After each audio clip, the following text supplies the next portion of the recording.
si dichiara sereno, confida nella giustizia che farà il proprio corso e arriverà all'accertamento della verità. Così l'avvocato Stefania Tescaroli, difensore del neoeletto consigliere regionale di Fratelli d'Italia Fabio Benetti, accusato di attentato contro i diritti politici del cittadino.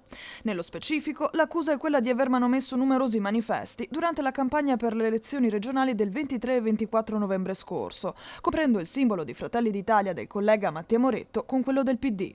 La bufera politica è nata proprio dopo la denuncia contro ignoti di Moretto, attuale presidente del Consiglio Comunale di Rovigo. Nel corso del procedimento ovviamente si procederà a dimostrare la totale estraneità ai fatti da parte di Fabio Benetti.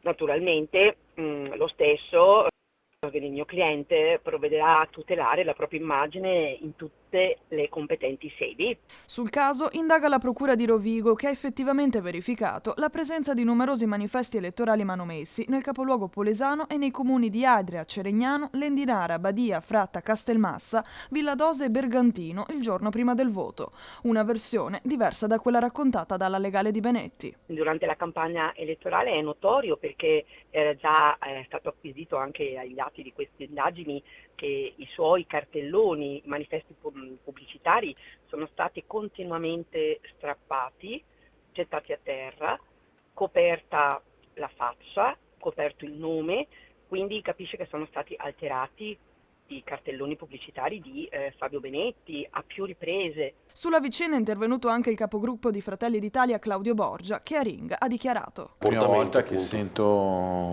sento questo tipo, almeno nella mia breve esperienza politica, che sento questo tipo di reato attribuito ad un candidato, un consigliere. Però se la magistratura sta indagando, ovviamente è anche a difesa probabilmente della parte offesa, quindi la parte offesa so che ha fatto una denuncia verso ignoti, quindi non sapeva chi fosse, e quindi insomma questa è la situazione generale. Noi stiamo valutando.